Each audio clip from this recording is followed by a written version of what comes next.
কুড়াল দিয়ে সন্তান রাজু নামের এক ছেলে তার বাপকে কুপিয়ে হত্যা করে ঘরের ভিতরে মাটি খনন করে সেখানে সন্তান হয়ে বাপকে পুঁতে রেখেছে। মানুষজন এসে বাবার মৃত লাশটাকে উদ্ধার করেছে। এর কিছুদিন আগে আমরা দেখেছি কালীগঞ্জে বাপ সন্তানকে কুপিয়ে হত্যা করেছে সহ্য করতে না পেরে। এই যে দৃশ্যগুলোর অবতারণা হচ্ছে এখন দিন দিন বেড়ে যাচ্ছে, আমরা সন্তানদের কাছে কি আশা করতে পারি? ওমর রাদিয়াল্লাহু তাআলা আনহুর কাছে একটা বিচার এসেছে যে আমার সন্তান আমার সঙ্গে প্রতিনিয়ত বেয়াদবি করে। ওমর রাদিয়াল্লাহু তাআলা আনহু সন্তানকে ডেকে আনছেন, তুমি কি তোমার মা বাবার সঙ্গে খারাপ ব্যবহার করো? সন্তান বলেছে যে হ্যাঁ, আমি খারাপ ব্যবহার করি। তবে খলিফাতুল মুসলিমিন, আমার কি কোনো হক আছে?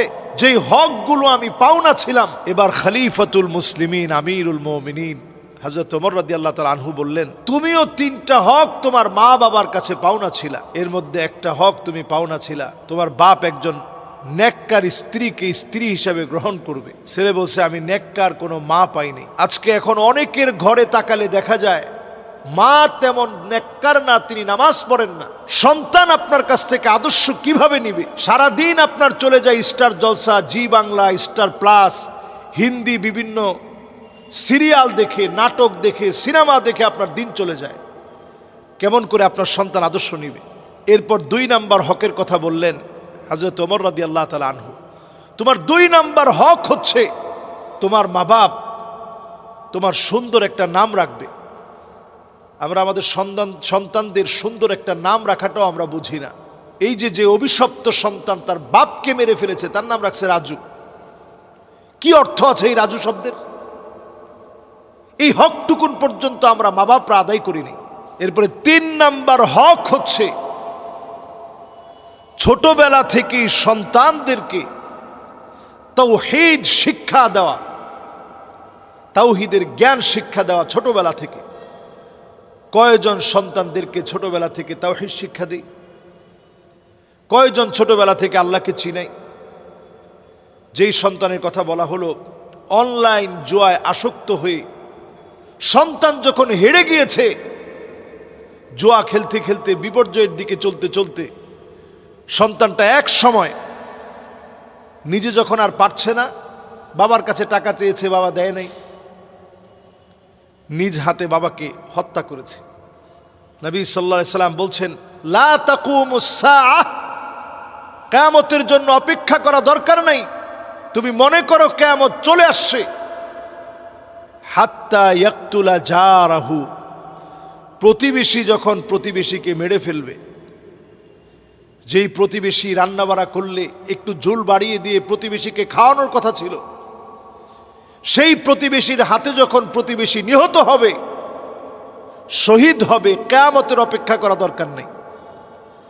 হাত্তা ইয়াকতুলা আখাহু, আপন ভাই ভাইকে মেরে ফেলবে। বর্তমান সময়ে আমরা প্রায় সময় এরকম দৃশ্য দেখি, ভাইয়ের হাতে ভাই মারা যাচ্ছে, শহীদ হয়ে যাচ্ছে।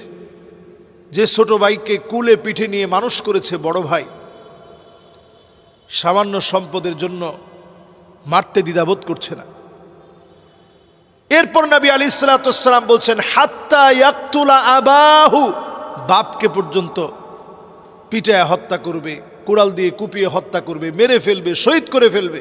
এই দৃশ্য এখন আমাদের চোখের সামনে, যে বাপকে পর্যন্ত সন্তান মেরে ফেলেছে।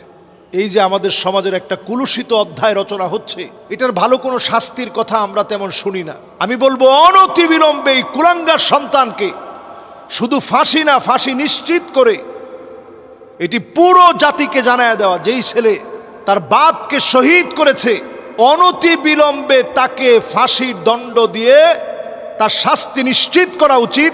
এবং সেটা সমগ্র বাংলাদেশে এই তথ্য ছড়িয়ে দেওয়ার মধ্য দিয়ে জানিয়ে দেওয়া দরকার, যেই সন্তান বাপকে মারতে পারে তার জন্য ফাঁসিটা কত জরুরি, তার শাস্তি নিশ্চিত করা কত জরুরি। আমরা এই দৃশ্য শুধুমাত্র নতুন এখন দেখেছি তা না, কিছুদিন আগে একজন আলেমকে পর্যন্ত তার ছেলে মেরে ফেলেছে। এই দৃশ্যগুলো এখন প্রতিনিয়ত ঘটছে।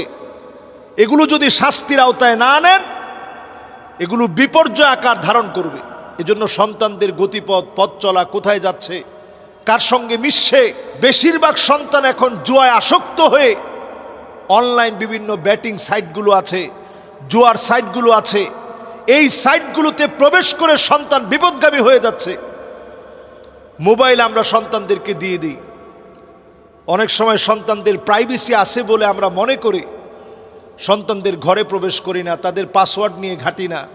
সে ফেসবুকে কি করছে, তার ব্রাউজারগুলো সংরক্ষিত আছে কিনা আমরা দেখার চেষ্টা করি না।